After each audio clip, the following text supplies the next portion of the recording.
Hello and welcome to Issues with GD, another edition. Here we'll talk about actions and inactions of those who shape our national landscape and political landscape and how these impact us positively or otherwise. I'm Ibrahim Shita. Today on the show, we will be talking about the Nnamdi Kanu saga, where the IPOB MASSOB rejects Nnamdi Kanu's life sentence as Bianca Ojukwu pushes for political solution. Also on the program, we'll be looking at Trump repeating his threats to bomb Nigerian militants as bandits kidnap more than 300 school children in 1 week. In the course of the program, we'll take your questions, but first, subscribe to our YouTube channel and drop your questions in the comment section. It's important to mention that we can only read comments with human names and the ones based on the subject matter. I have joining me Vazu, the master himself from Abuja, Babajide Kolade Otitoju. Good to see you, BKO. Good to do this with you, Ibrahim. I say a big thank you to our esteemed viewers for their support through the years.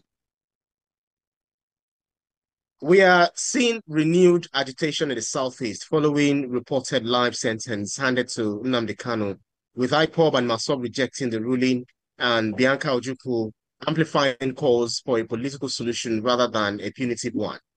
From a conflict resolution perspective, do you think granting a political settlement similar to the Niger Delta amnesty model could genuinely de-escalate separatist tensions and restore social trust? Certainly. What we cannot say at this stage with finality is whether it will put an end to the criminal edge to the whole agitation. There are those who are in this whole thing simply to make money. There are criminals, cultists who continue to exploit the so-called sit-at-home on Mondays to commit crime, to kill people. So even after Nnamdi Kanu announced that they had put a stop to sit at home on Mondays, even when the IPOB said it should be only on days that Nnamdi Kanu is taken to court that people can sit at home.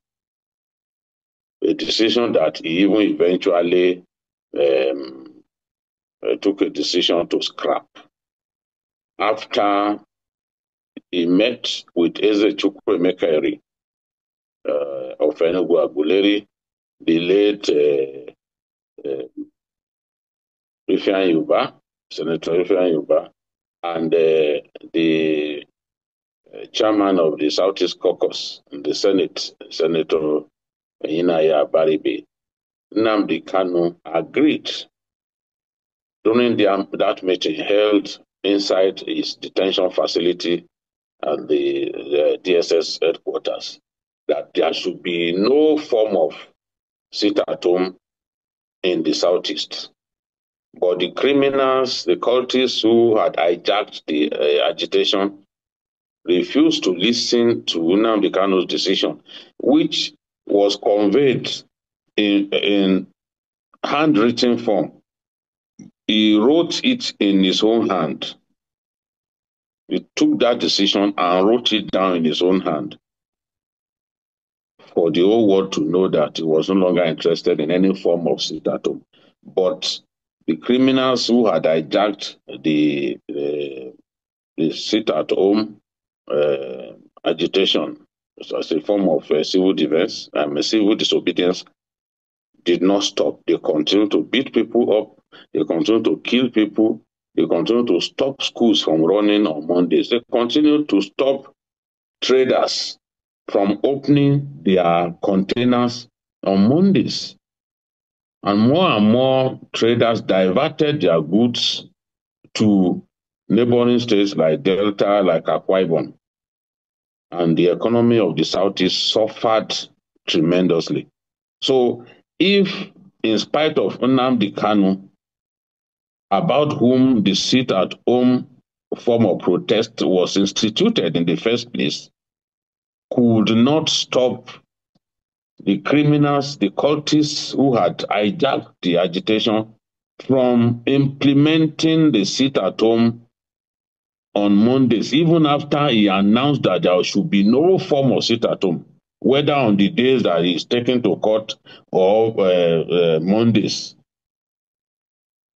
Since he could not stop it, despite the fact he conveyed that decision in his own hand, no one can say with finality that even if we find a political solution and Nnamdi Kanu is released, that these people will still not continue to harass people, beat up people, kill policemen and soldiers on Mondays. So this is the thing. Once a struggle gets hijacked, this is what happened. The center will no longer hold, and no individual will be able to put an end to that form of protest, since it's been hijacked and there's no central um, uh, authority governing the whole agitation, the whole process. That's why you saw that even Simon Ekpa and Nnamdi Kanu, they were not in agreement about sit-at-home and other forms of protest, and the desire for self-determination in the Southeast. They went their different ways, and both men have now been convicted. But one thing is certain, despite Nnamdi Kanu's conviction, which MASSOB and IPOB have condemned. In fact, MASSOB accused President Tinubu of weaponizing state power against the Igbo population. They called the judgment a sign that Nigeria has entered an irredeemable fire. That's MASSOB, saying that the sentence was not justice but vengeance. And they called the judgment biased in every form. So MASSOB also reiterated its position that the rendition of Nnamdi Kanu illegally, forcibly from Kenya to Nigeria was against international law and shouldn't have taken place in the first place. And they described the sentencing of Nnamdi Kanu as the sentencing of Ndigbo to life imprisonment in Nigeria. IPOP, in his own case, through a powerful, says Kanu committed no offense known to Nigerian law. And Powerful, the spokesperson of IPOP, said, for the avoidance of doubt, no gun, no grenade, no GPMG, no explosive, and no attack plan was ever found on Mazi Nnamdi Kanu. None. No witness, civilian or military, ever testified before any court at any stage that Mazi Nnamdi Kanu committed any offense known to Nigerian or international law. This is an undeniable fact. The only thing the federal government continues to criminalize is self-determination. Self-determination is a protected right, not a crime. Agitation is not a crime. Agitation is not terrorism. And requesting a referendum is not a weapon. This is the position of IPOB on this matter. And frankly, as we go on, I have to also recall that Bianca Ono, the Nigerian Minister of State for Foreign Affairs, has also been talking about the need for a political solution.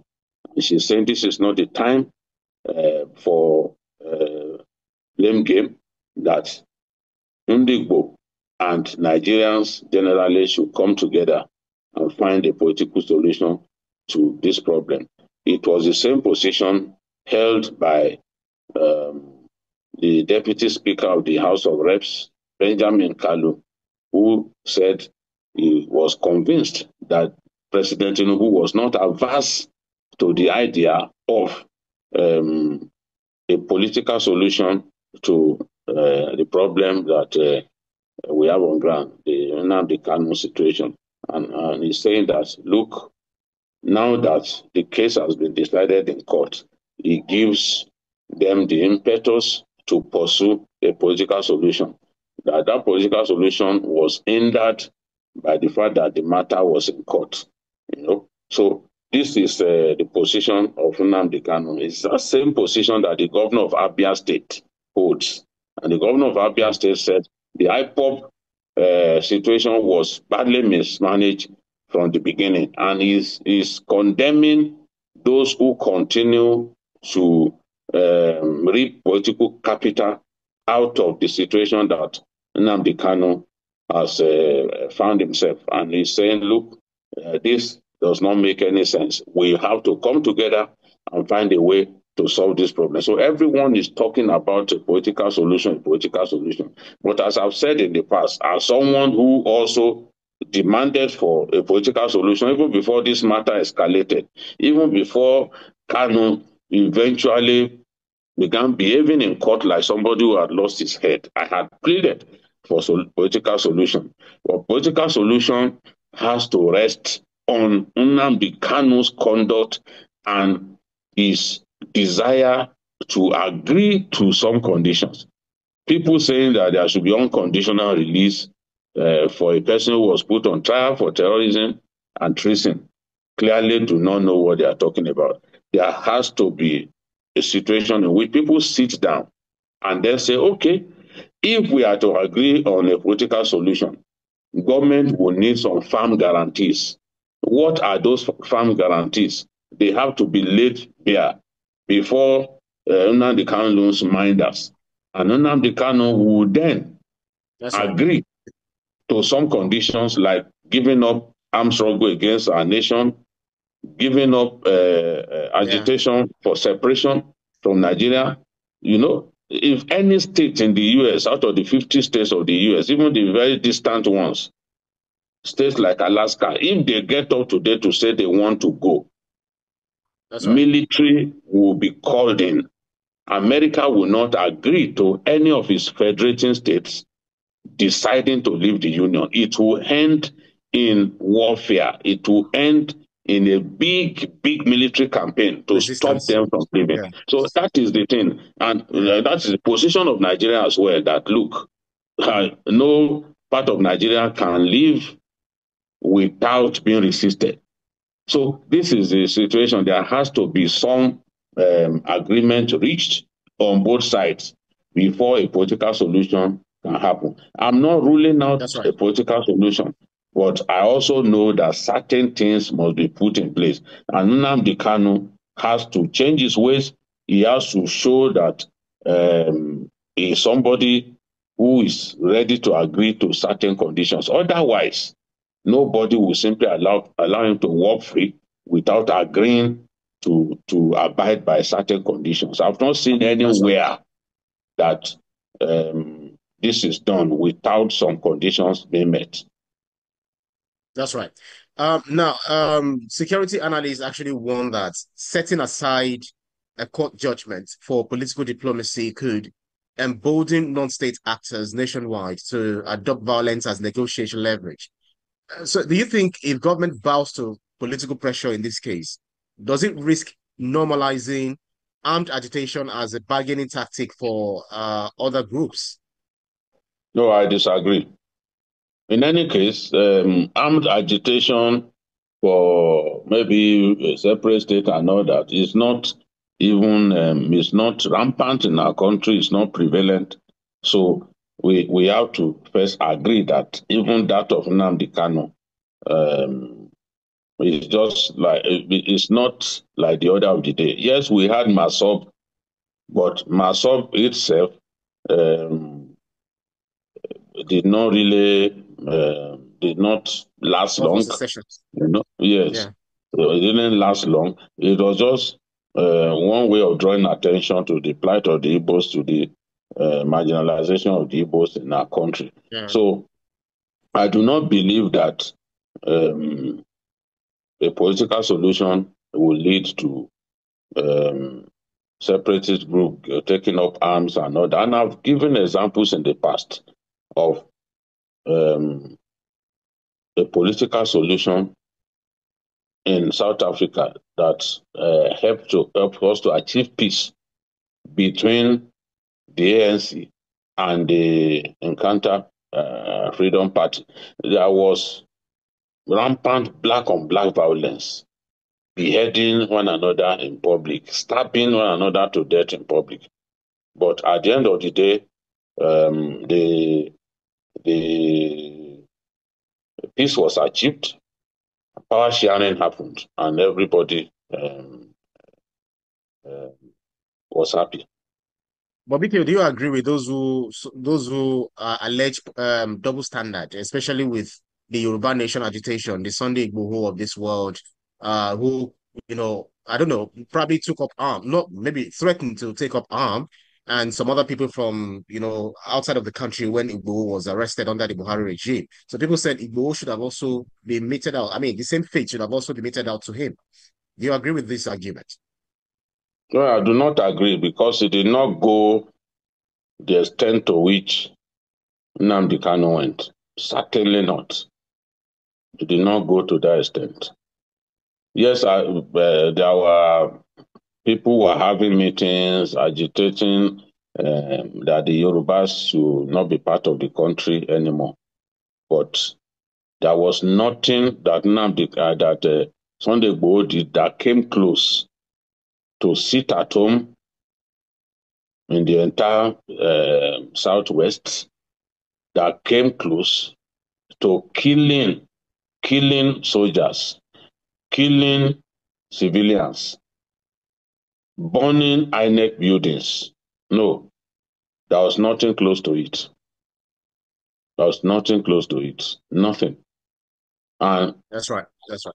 That's right. yes, Um, the yeah, people carry on. should prove that that in terms of what happened, that there was a lot of similarity. He didn't go as far as Kanu. He didn't even come close to as far as Kanu went. And no one will That's right. recall that during NSAS, for example, Sunday Igboho ordered people to be burning down houses or be killing soldiers and policemen. And That's he right. didn't set up a group that was banned. IPOB was declared a terrorist organization. That judgment was gazetted, and the rest is history. In short, this is a meaningless argument.